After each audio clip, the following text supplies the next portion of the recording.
Hello, and you're very welcome to the Howth Spirituality channel. We're lucky to have Sam Andrews with us today. Hi Sam, how are you doing? Hi Simon, great. Okay, so Sam, I'm just wondering, it's just starting off today, in terms of religion and spirituality, what do you like to call yourself in terms of a religion? What kind of word or language do you put on it for yourself? Well, I am a Roman Catholic, I Okay. suppose. We have to start, an Irish Catholic, whatever. Okay. But and a follower of Christ. Okay. Mm-hmm. So you would say a Roman Catholic, an Irish Roman Catholic, and a follower of Christ. Mm-hmm. And I understand from having chatted to you earlier, Sam, that you had a significant kind of experience in terms of your belief.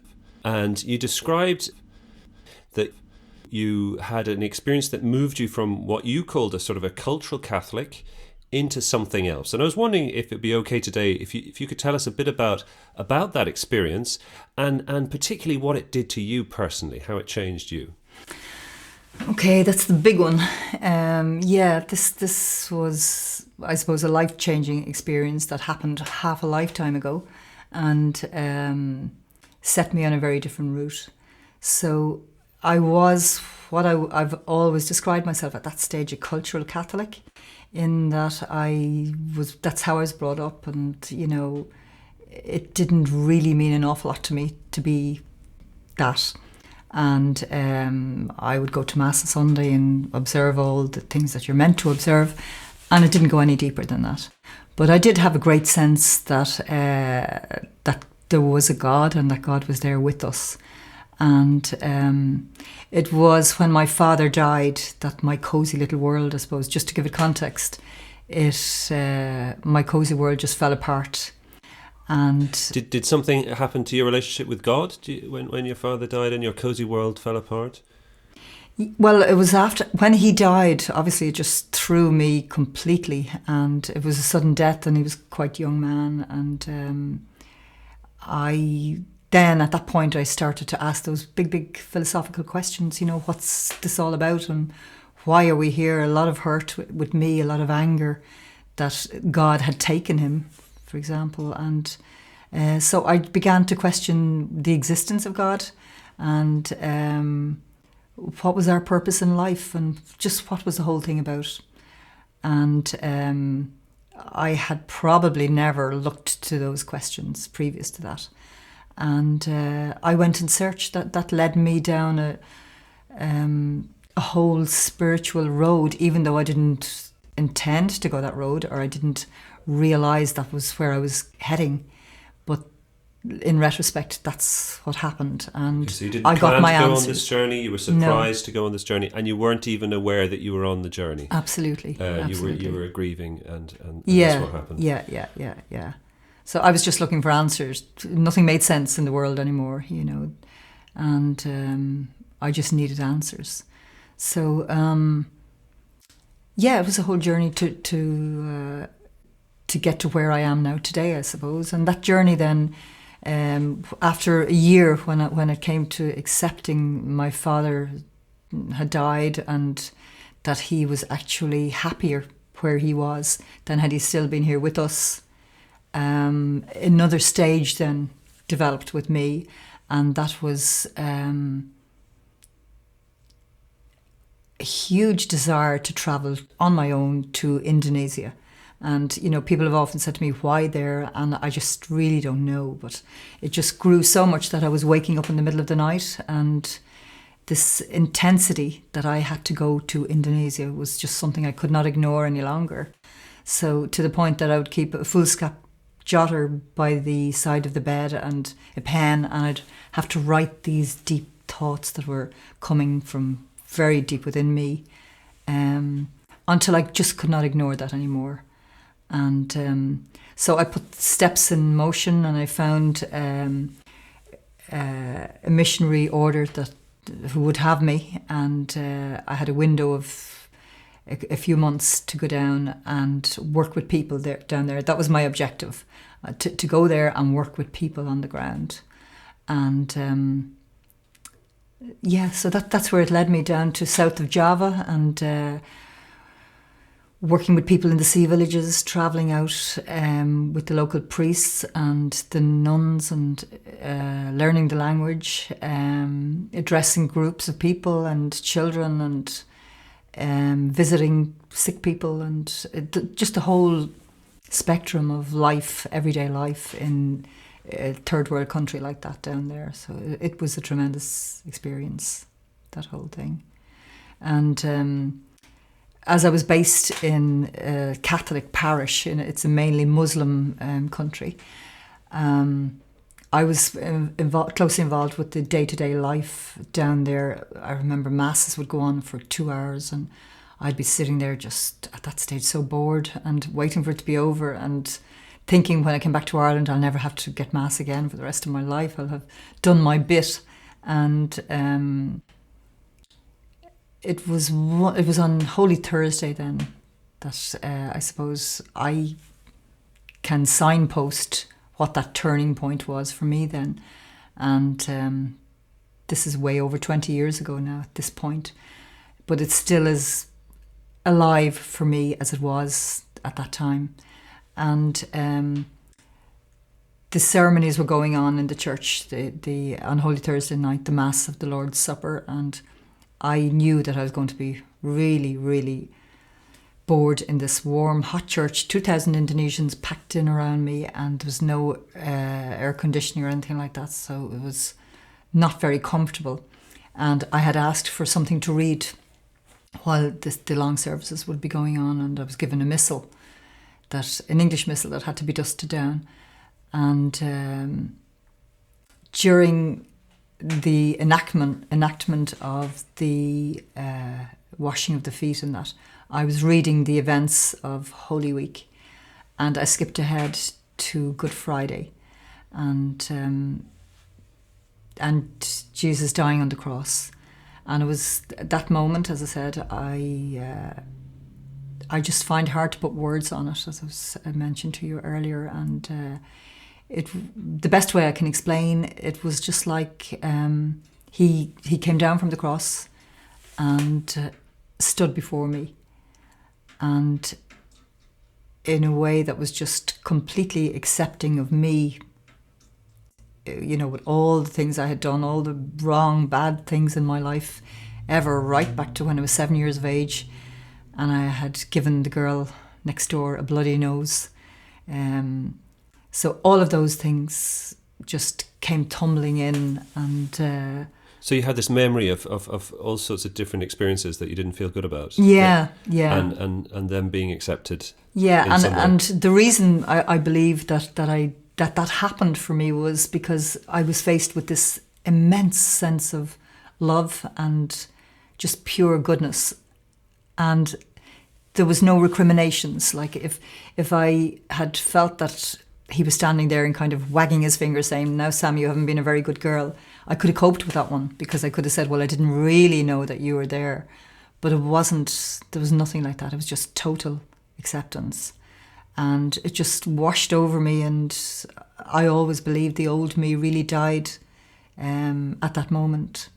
And following, just allowing myself then to accept this,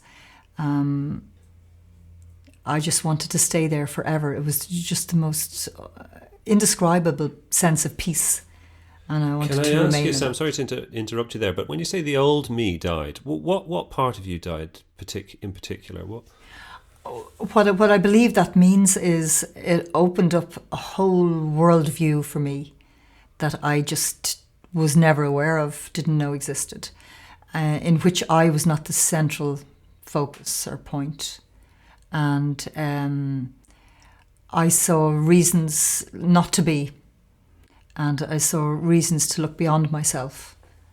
And all those questions I had been asking about the year previously, after my father died, as to what was the purpose and what was it all about, were just beginning to come together like a giant jigsaw puzzle.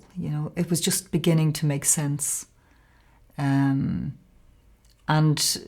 from then, as I said, it's 27 years ago now, up to now, it's just been an evolving relationship and an evolving like a tapestry that I've been moving on in my life. So that's hugely different to what it was before, when maybe I was going through the motions. And Okay, and it sounds, the way you're describing it, Sam, like it really doesn't stand still.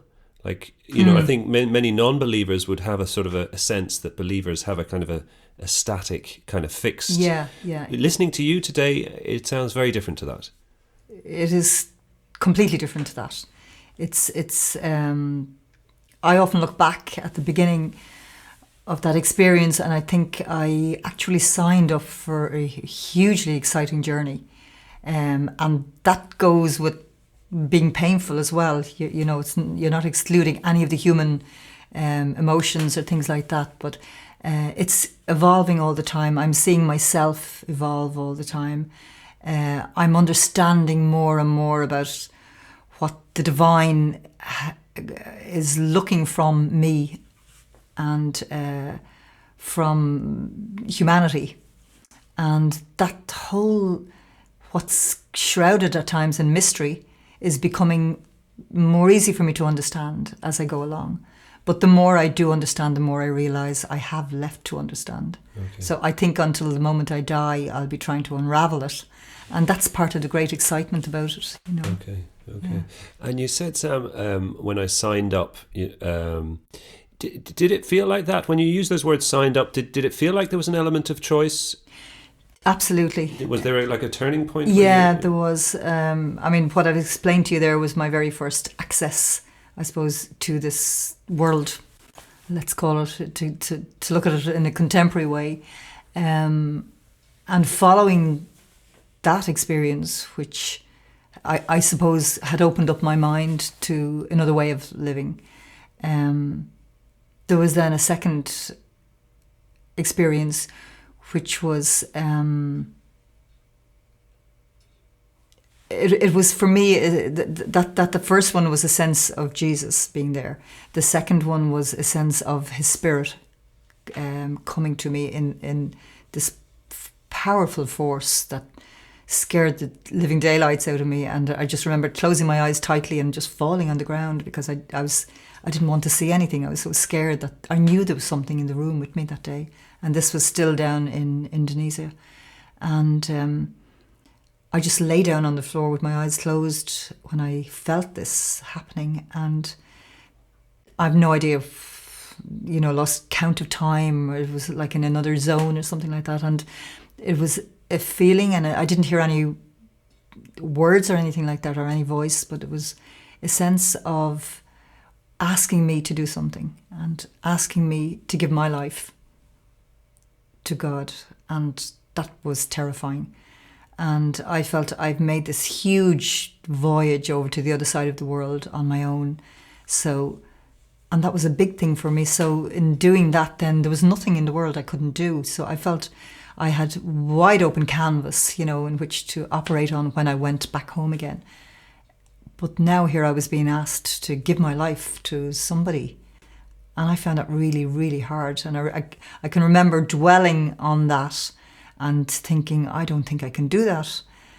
And then the memory of that incredible peace and love that I had been washed with, some days earlier, just flooded it right over me. And I knew I didn't want anything else. I never consciously went seeking it or searching it, but it drew me in. And I suppose it drew me in through that sense of His love. And maybe I'm a very stubborn person, so maybe it was the only way that I would have ever accessed it, because I could never have accessed it through fear or rules or regulations. I could never have accessed it through that way. So okay, so it was through love and a sense of acceptance. Yeah. If somebody had observed you, Sam, either at that time or shortly afterwards, would they have been able to tell that you'd had that sort of experience? Would it have been obvious to an outside person, or was it very much kind of private and internal? And well, it was interesting when I returned from that trip, some months later. My niece Karen, who was I think about 12 years old, and she noticed. What did she notice? She was the one I can remember saying, Sam has changed completely. And I suppose I was knocked out at that. You know, I was aware that something huge had happened. I felt it was a terrible waste that this had happened to me because, you know, what could I do with this? It really was like a burden. I didn't know what to do with it or where to go with it. And I